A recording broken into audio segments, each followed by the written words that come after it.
Hello and welcome to this edition of FYI Weekly, your official source for the latest news and information from the City of Greensboro.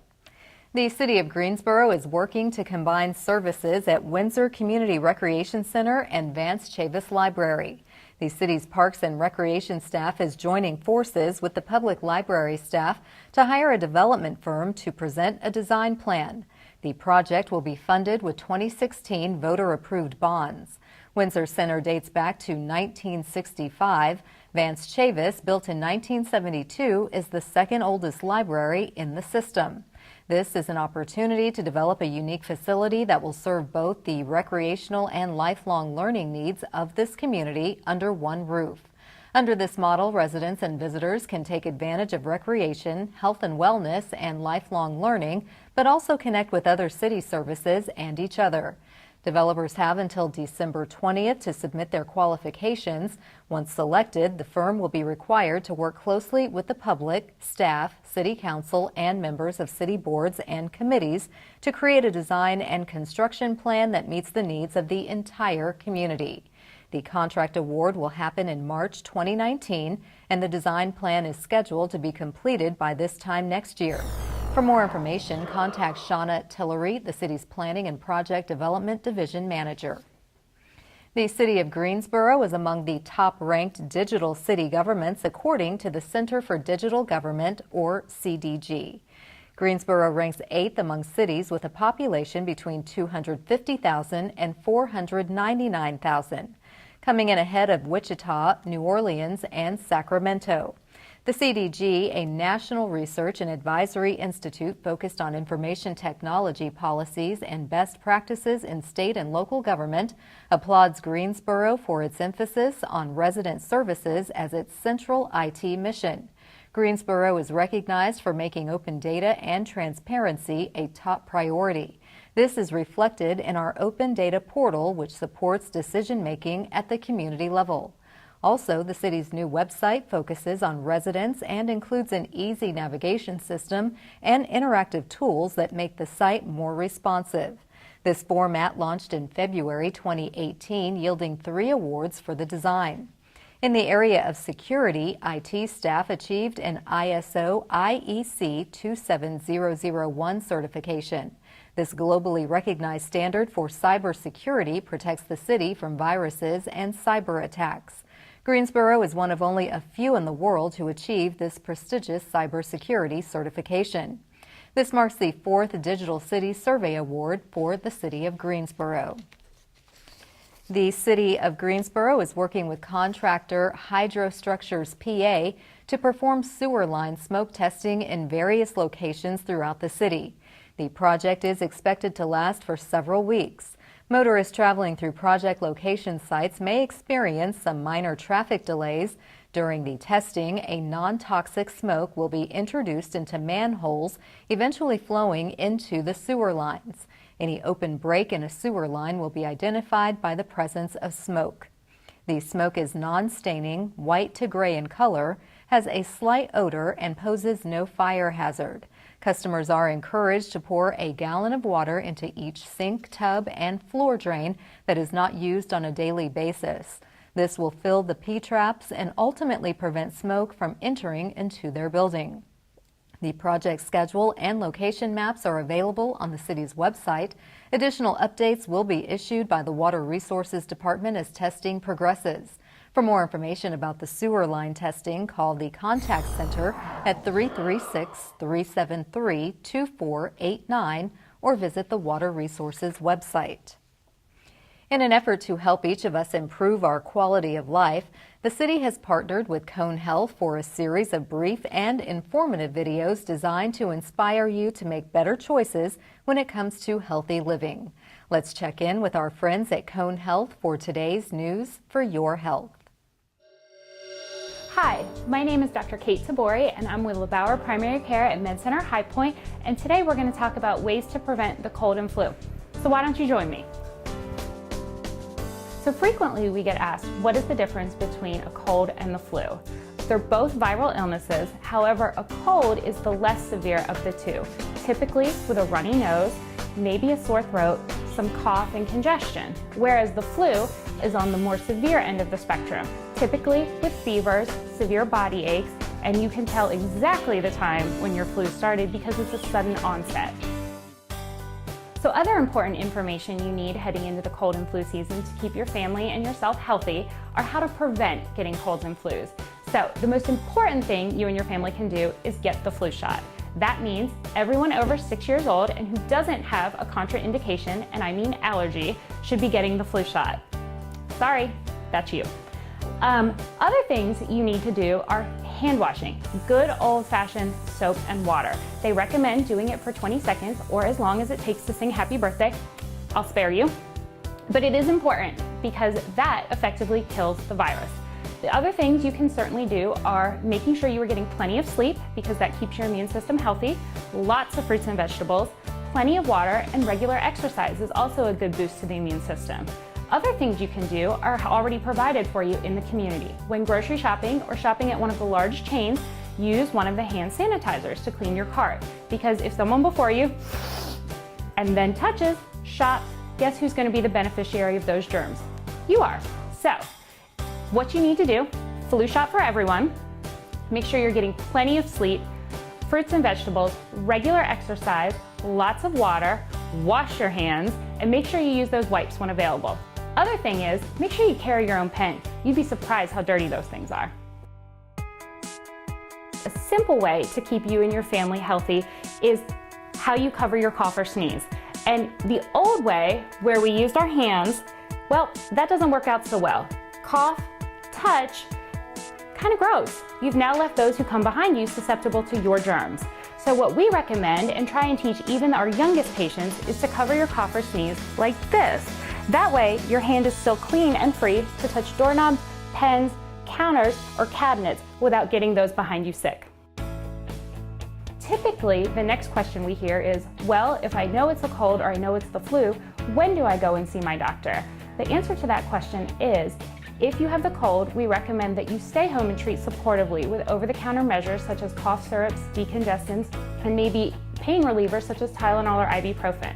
Whereas if it's the flu and you're suffering from high fevers that don't go away with Tylenol or ibuprofen, severe headaches, any shortness of breath or chest pain, we recommend that you call your doctor and schedule an appointment. The other people who need an appointment to be seen are those people who fall under the category of chronic medical conditions, or the very young, under 2, or the older people in the community. Thanks for joining me today. Hopefully, I've given you and your family some good information to keep you healthy this winter.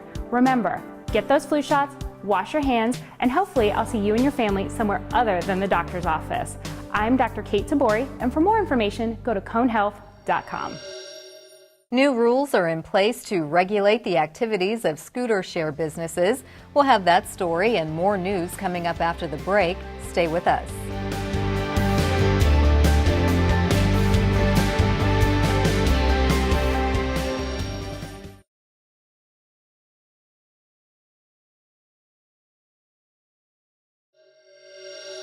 Welcome back.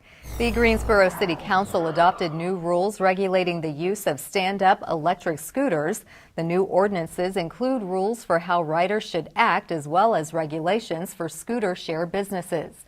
Council also created a permit pilot program for businesses that operate a scooter share program that uses the public right-of-way. Businesses must obtain a $500 permit and pay a $50 fee per scooter. Residents who use stand-up electric scooters, including rental scooters, are expected to adhere to rules such as only riding the scooters on city streets with a speed limit of less than 35 miles per hour. Riders should be on the right side of the road, stopping at traffic signals and stop signs and yielding to pedestrians. Scooter riders may use bike lanes, and wearing a helmet is strongly encouraged. Businesses are responsible for scooters being properly parked and must educate customers about safe operating practices, parking rules, and applicable laws. Businesses must also report usage and crash data to the city. Developers and homeowners think about opportunity, access, and availability before investing in an area. East Greensboro has it all: available land, diverse housing, a skilled workforce, and incentives for investment. A new economic development campaign for East Greensboro is being led by the nonprofit group East Greensboro Now. Simply titled Invest East, the campaign is a result of collaboration with the City of Greensboro and the Chamber of Commerce. The city is extremely proud to be part of this innovation to capitalize on recent development in East Greensboro. A renaissance is taking shape on the east side. North Carolina A&T State University, Publix, United House of Prayer, and Self-Help are investing in East Greensboro. To find out more about living, working, and playing in East Greensboro, visit eastgso.com or contact East Greensboro Now. More than $50,000 in bond funds is being awarded to Richardson Homes to replace 50 deteriorated historic windows in the senior housing development.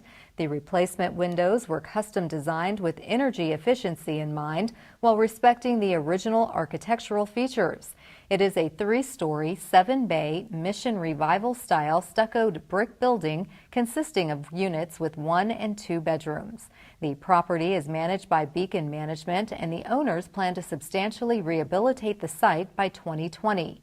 Formerly known as L. Richardson Memorial Hospital, the original site was built in 1927 and was Greensboro's first modern hospital for African Americans. It was added to the National Register of Historic Places in 1992. If you want to drive by and admire the new windows, the senior housing development is located at 603 South Benbow Road. In an effort to spotlight and celebrate local artists, business owners, community builders, and essentially the next generation of leaders, the city is proud to partner with Action Greensboro to introduce our Made in Greensboro series. This day, we place the spotlight on North Carolina A&T alum and corporate attorney Kim Gatling.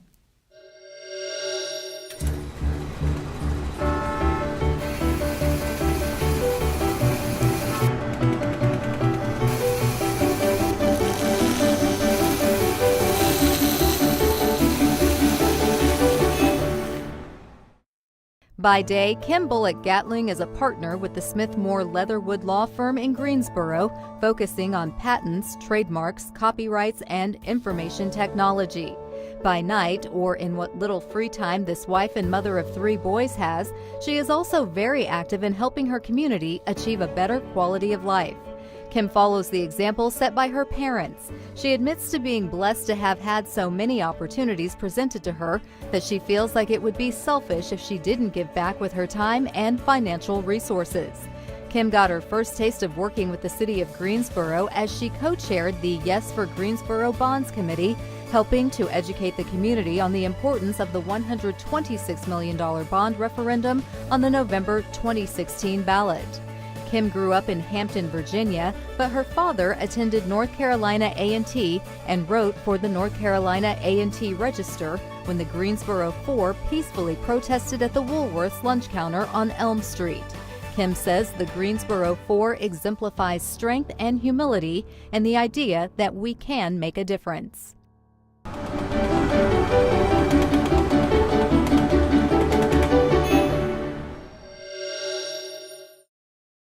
To learn more about Made in Greensboro or to see more images taken by photographers Jerry Walford and Scott Mothersbaugh, visit the Action Greensboro website at madeingso.com. The Greensboro History Museum will host a new exhibit after the hustle and bustle of the holiday season settles down. Coming up after the break, we'll tell you about the exhibit and the focus of the museum's education department. Stay with us.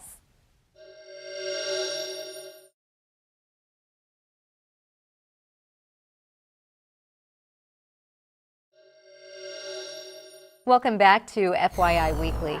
History offers a glimpse into the window of the events, places, and people of the past. The Greensboro History Museum preserves historic treasures, making them available to visitors at no cost.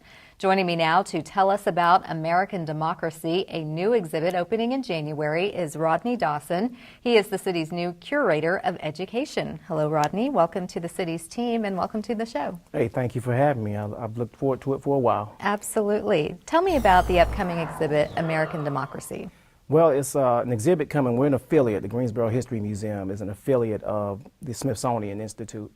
And so normally when they send an exhibit, they have a script. They don't want you to deviate from the script. If you supplement it with local things, they tell you if you do include something local, make sure people know that it's separate. However, with this exhibit, it's something different.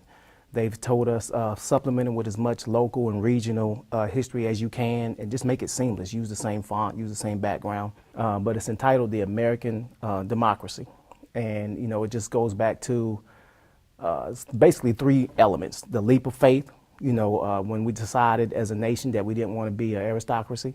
Then it goes on to talk about how we decided to manage the government, the voting process, the machinery of American democracy, and the challenge of the American democracy. And the challenge meaning how much diversity can our democracy handle? Okay, that was a huge leap of faith, as you said, and not a very easygoing process.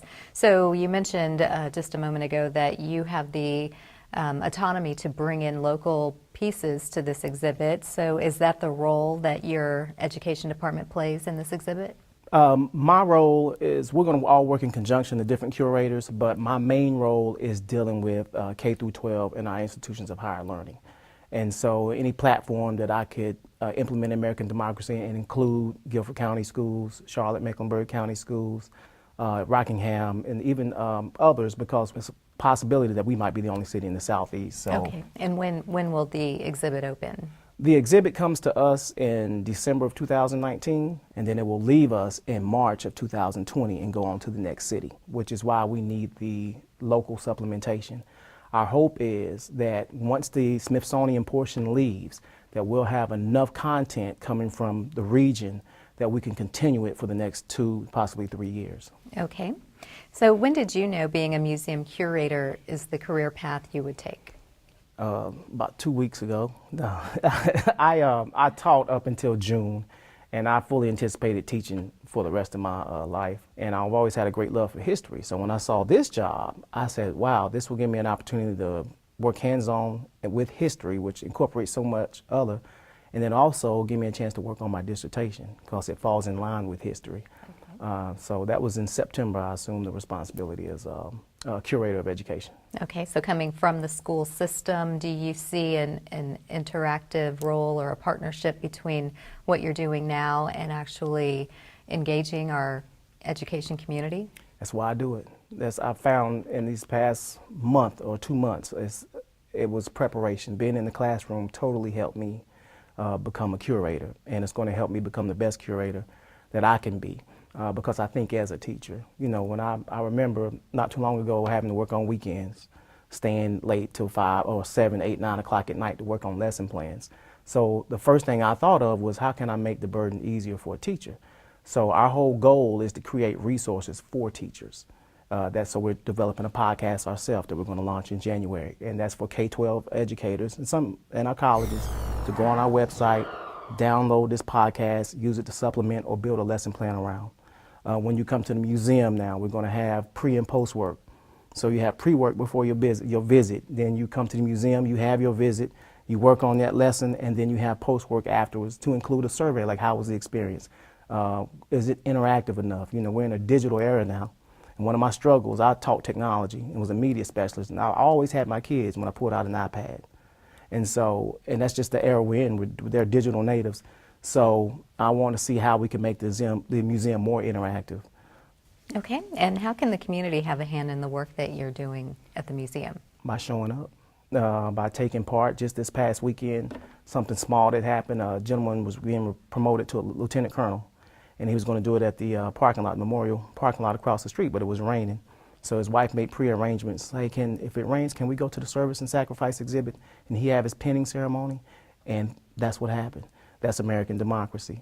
Bring your class. You know, don't let money stop you. Don't say, oh, we don't have enough money. There might be school bus grant money out there. It's a free museum, so just come and participate. When we have these lecture series and community forums and performance plays and things of that nature, take the time out and come. And don't just come, let us know how it is or how it was so that we can improve upon it and just be involved and be engaged. Okay, lots to learn at the museum any day of the week. Thank you, Rodney, for stopping by to tell us about your role with the History Museum and also the upcoming exhibit, American Democracy. I'm sure it will be well attended. Come back and see us. Thank you. Thank you. Will do. Stay tuned for a little known fact about Greensboro as we tell you something about the city. That's coming up after the break. Stay with us.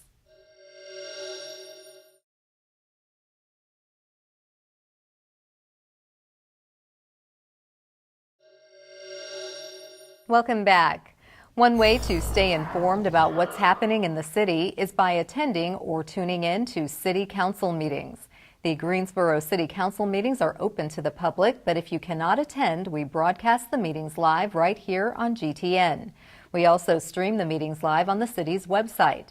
Council meetings take place at 5:30 p.m. on the first and third Tuesdays of the month on Level 2 of the Melvin Municipal Office Building located at 300 West Washington Street. The first meeting of the month includes public comments and special presentations. Meetings on the third Tuesday of the month focus on public hearings and city business. The fourth Tuesday is reserved for a meeting as needed. To review the council meeting schedule and agendas, please visit the city's website. Here's an opportunity to learn a little something about the city. The city of Greensboro is governed by a council-manager form of government. Under this model, the council is the legislative body of the city, which includes the mayor and 8 city council members. The mayor and 3 council members are elected at large, and the remaining 5 council members are elected to represent one of 5 districts. The council members serve 4-year terms. The Greensboro elections, which are nonpartisan, are held in odd-numbered years. The mayor is the presiding officer of the council. A mayor pro tem is selected by the council members. The council sets and directs policy regarding the operations of city government.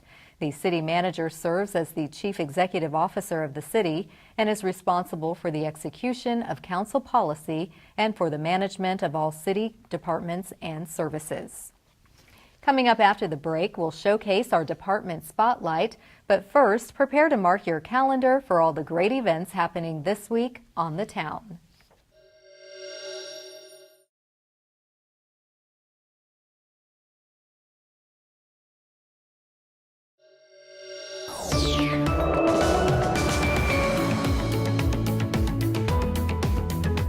Hey, this is Jody. The merriment continues as we count down to the holidays.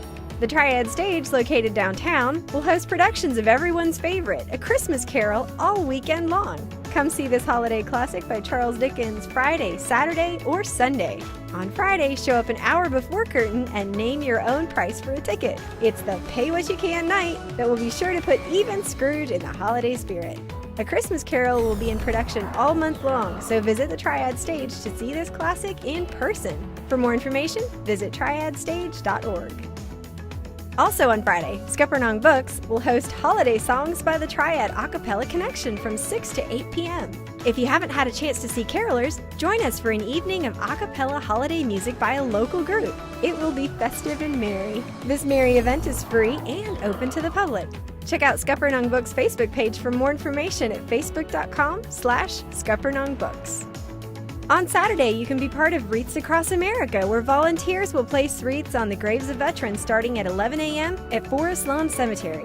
Since 2013, Greensboro became the 27th community in North Carolina and one of more than 800 communities nationwide involved in Wreaths Across America, a program dedicated to placing wreaths at veterans' graves every December. Each year, donated wreaths are delivered to national veteran cemeteries around the country, where thousands of volunteers take a quiet moment to show their gratitude and appreciation during the holiday season. You can be part of this special tribute. For more information, go to wreathsacrossgreensboro.com. Also on Saturday, the Greensboro Children's Museum will be transformed into Santa's Workshop Day from 9 a.m. until 5 p.m. Join in for snowy story time, games, a dance performance, and more. Participation is included with general admission to the museum. Get into the holiday spirit and have some fun at the Children's Museum. A complete list of upcoming events can be found at gcmuseum.com. Don't miss your chance to see the holiday classic Miracle on 34th Street showing at 7 p.m. on Monday at the Carolina Theater. An inspiring tale, Miracle on 34th Street challenges us to cast aside cynicism for a while and let holiday cheer give us the hope we all need. Tickets are $6 for students and $7 for adults. To purchase tickets, visit carolinatheater.com for this holiday favorite. Keep watching FYI Weekly right here on GTN for all your city news and information.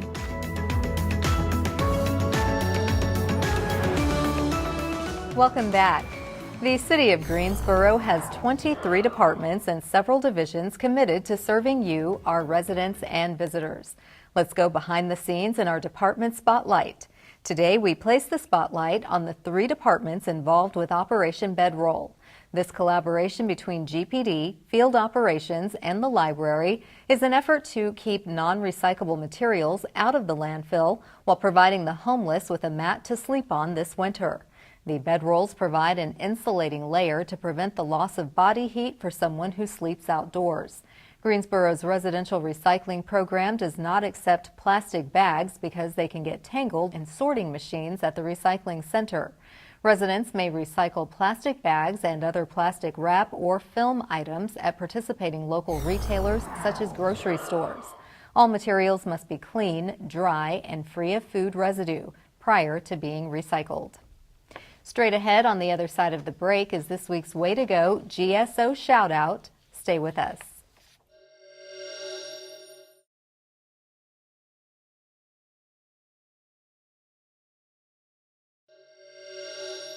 As we draw to a close, we always want to end on a positive note with our Way to Go GSO shout out. This week's shout out goes to the Greensboro Youth Council.